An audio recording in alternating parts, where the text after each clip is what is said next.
Hallelujah. Praise the Lord. Good evening, સાંજની સલામ. પ્રભુ તમને આશીર્વાદ આપો. પ્રભુની સ્તુતિ થાઓ. પ્રભુએ આપણને આજનો દિવસ દેખાડ્યો છે. પ્રભુએ આપણને છેક સવારથી સંભાળી રાખ્યા છે અને દિવસના દરેક કલાકમાં તેમણે તેમની કૃપા આપણા પર એક સરખી રાખી છે. આપણને પડવા દીધા નથી.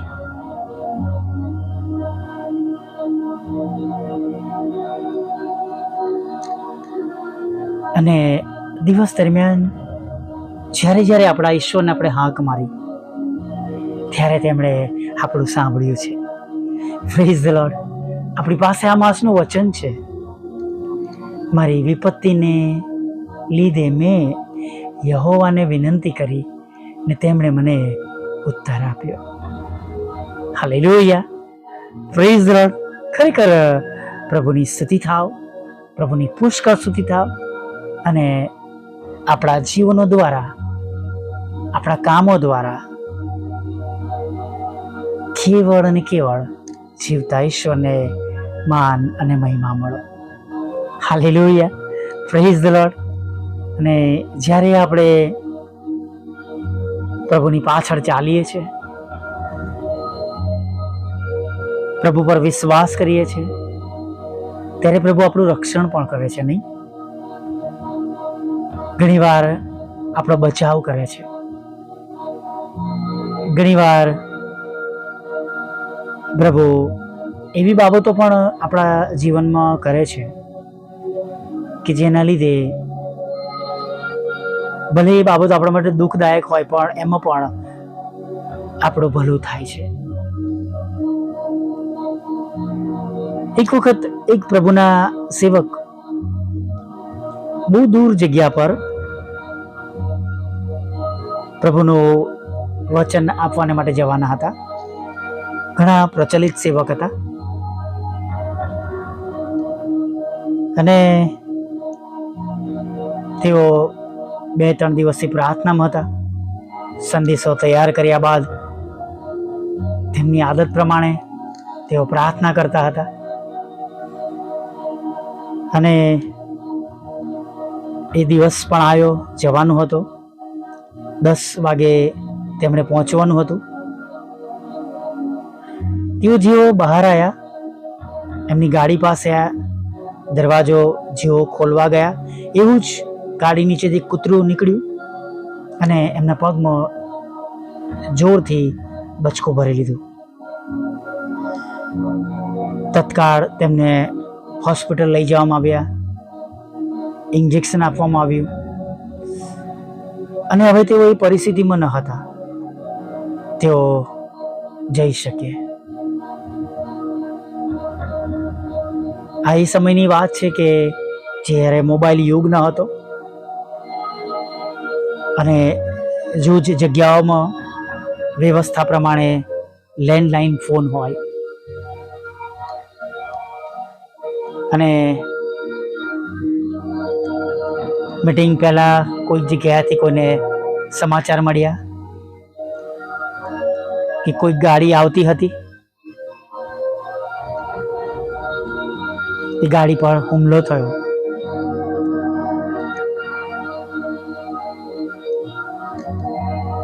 અને જે પ્રભુના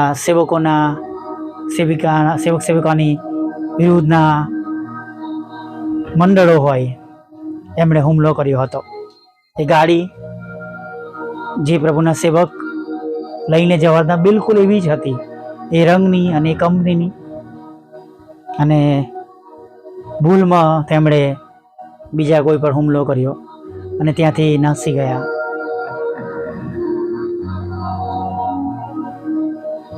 અને જ્યારે પેલા જે લોકોએ મીટિંગ રાખી હતી એ લોકો પાસે એવી વાત થઈ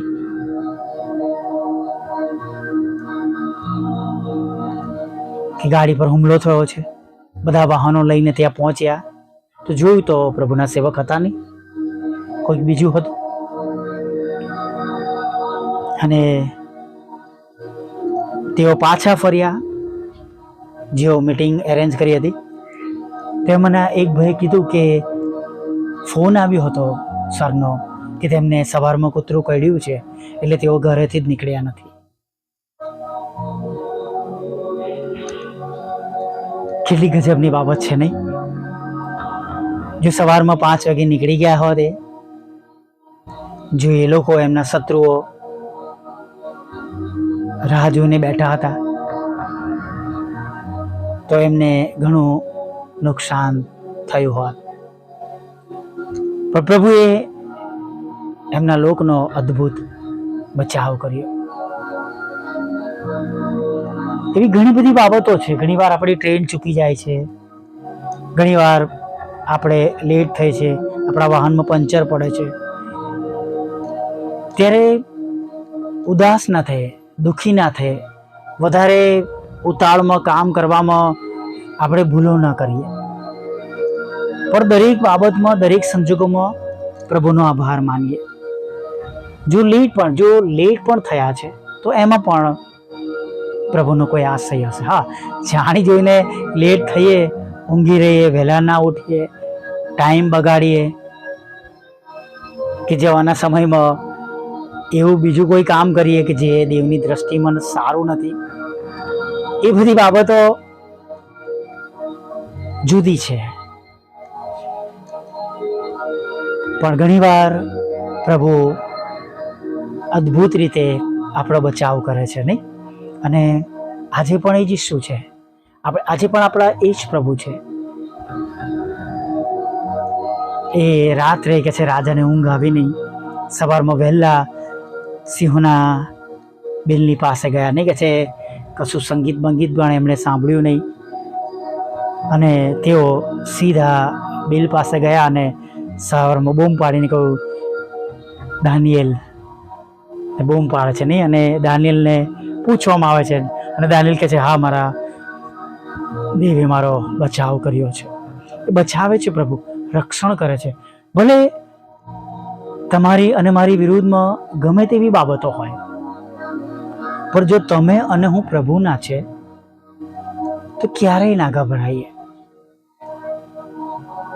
જો તમે અને હું ઈશ્વરથી બિલોંગ્સ કરીએ છીએ, તમે અને હું પ્રભુના લોહીમાં ખરદાયેલા છે, આપણે નવા માણસ પ્રમાણે નવા થઈને જૂનું જીવન છોડીને નવા બની ગયા છે, પ્રભુમાં નવી કૃતિ છે, ઉત્પત્તિ છે, તો આપણે બીવાની, ગભરાવાની જરૂર નથી. કંઈ ખરાબ પણ થશે ને તો પણ પ્રભુ એમાં સારું કરશે. Praise the lord. હા, અય્યુબ માટે તો બહુ દુઃખદાયક બાબત હતી. બધું ગુમાવ્યું, એટલો બધો શરીરમાં રોગ થયો અને ઘણા બધા સમય સુધી એ હેરાન થયો. પણ આખરે પ્રભુએ એને મદદ કરી, એનો બેઠો કર્યો, એને સાજો કર્યો.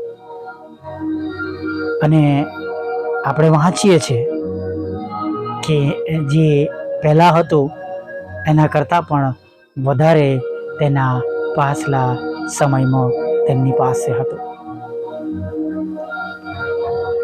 પ્રભુ જાણે છે તેમના બાળકોનું રક્ષણ કરવાનું, તેમની પ્રાર્થના સાંભળવાનું, તેમને મદદ કરવાનું. માટે નિરાશ ના થશો. બસ પ્રભુના બનીને પ્રભુની પાછળ ચાલતા રહીએ. Hallelujah, praise the lord. જો આપણે પ્રભુની પાછળ ચાલતા રહીએ છીએ, પ્રભુ પર વિશ્વાસ કરીએ છીએ, તો નક્કી ખચિત આપણા ઈશ્વર, આપણા પ્રભુ આપણો બચાવ કરશે. હાલેલુયા. જો વિશ્વાસ રાખીશું, ફરીવાર અહીંયા વચનને ક્લેમ કરવા માંગીશું, તો ઈશ્વરનો મહિમા જોઈશું. આવી એક નાની પ્રાર્થના સાથે પ્રભુએ આપેલા આ સમયમાં આગળ વધીએ.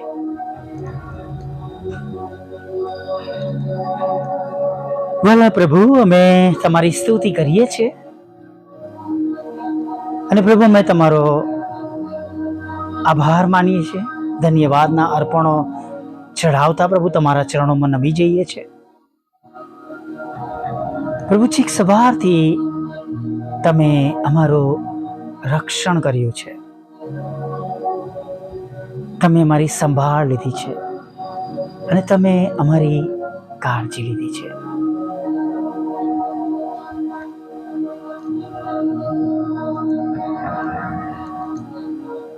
થેન્ક યુ પ્રભુ, થેન્ક યુ પ્રભુ, થેન્ક યુ પ્રભુ. જેમ અત્યાર સુધી તમે અમારી સાથે રહ્યા છો, હવે આગળના સમયમાં પણ તમે અમારી સાથે રહો પ્રભુ. તમે અમારી સંભાળ લો પ્રભુ. અમારા હાથના કામોને સફળ કરો, આશીર્વાદિત કરો પ્રભુ. અને પ્રભુ, જે વાનાની હજી પણ અમને અગત્યતા છે પ્રભુ, એ સર્વ જોઈતા વાના તમે પૂરા પાડો એવી અમે પ્રાર્થના કરીએ છીએ પ્રભુ.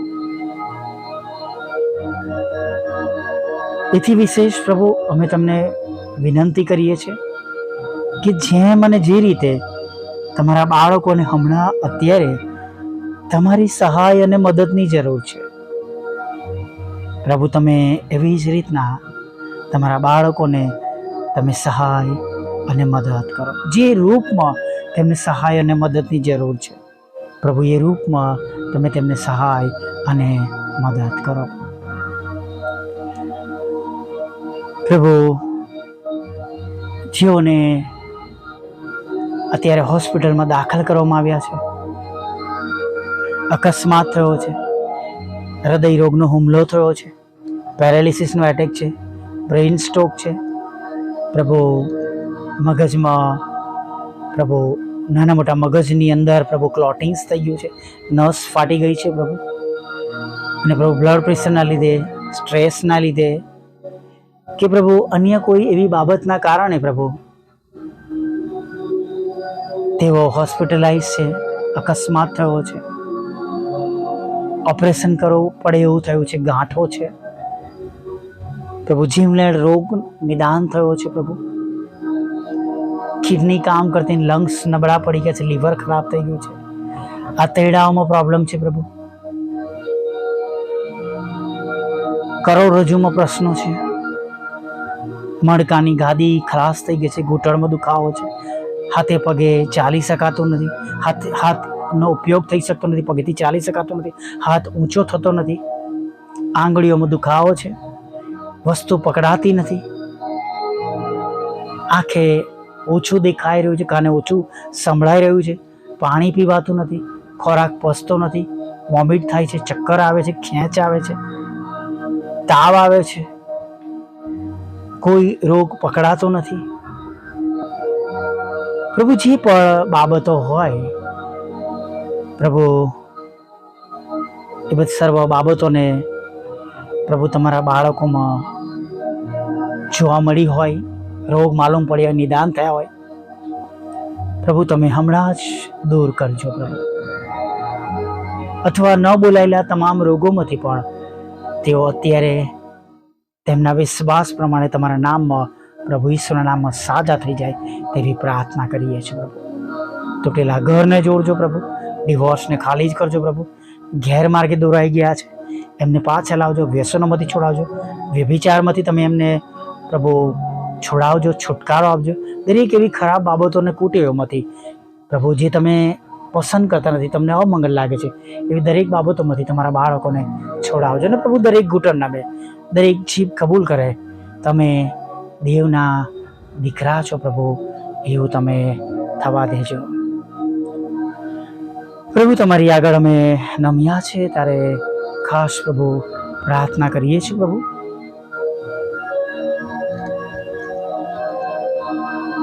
જેઓ લગ્નની ઉંમરના છે પ્રભુ, તમે એમને લગ્નનો આશીર્વાદ આપજો. જેઓના લગ્ન થયા છે, બાળક ધનની ખોટ છે, તમે બાળક ધન પ્રભુ તમે એમને આપજો પ્રભુ. તમારા બાળકોના રોજગારને અને તેમની આવકના સાધનોને, તેમના જોબને, બિઝનેસને તમે આશીર્વાદિત કરજો. તેમની વિરુદ્ધની સર્વ બાબતોને તમે દૂર કરજો, કોર્ટ કેસ એફઆઈઆરને ખાલી જ કરજો, તેમના શત્રુઓથી તમે તેમનું રક્ષણ કરજો પ્રભુ. જુદી જુદી પરીક્ષામાં પાસ કરજો, IELTSના બેન્ડ આપજો, વિદેશ જવાના માર્ગોને પ્રભુ તમે આશીર્વાદિત કરજો. અને પ્રભુ વિઝાના પ્રશ્નો, પાસપોર્ટના પ્રશ્નો અને પ્રભુ જે કંઈ એવા કાનૂની બાબતો હોય એમાં તમારા બાળકોને તમે સફળ કરજો, રક્ષણ કરજો અને છુટકારો પણ આપજો એ પ્રાર્થના કરીએ છીએ પ્રભુ. વિધવા બહેનો, વિધુરો, અનાથોની સાથે રહેજો પ્રભુ. મન બુદ્ધિના લોકો, માનસિક રોગીઓ અને વિકલાંગોને પણ પ્રભુ તમે સંપૂર્ણ સાજાપણું આપજો પ્રભુ. અત્યારના સમયની સર્વ જરૂરિયાત પૂરી પાડજો. ખોરાક, વસ્ત્ર, અન્ન, પાણી આપજો. સલામત દરેકને ઘરોમાં તમે દૂર લાવજો. તમારા પ્રેમ, આનંદ, શાંતિથી દરેકને ભરી દેજો. દરેકની સેવાઓને પ્રભુ આજના દિવસમાં કરેલા તેમના કામોને, તમારા નામમાં આપેલી સુવાર્તાઓને, વચનોને તમે આશીર્વાદિત કરજો પ્રભુ. અને દરેક વિશ્વાસીઓના ઘરનું તમે ભરણ પોષણ કરજો એ પ્રાર્થના કરીએ છીએ. આ પોળા મિનિટ સુધીમાં થયેલા પાપોને માફ કરજો. રાત્રિમાં મીઠી નિંદ્રા આપજો, રક્ષણ કરજો અને સવારમાં તમારું પવિત્ર નામને તક આપજો માગતા પ્રભુ ઈસુના નામમાં આ સાંભળીને માન્ય કરો બાપ. આમીન, આમીન, આમીન.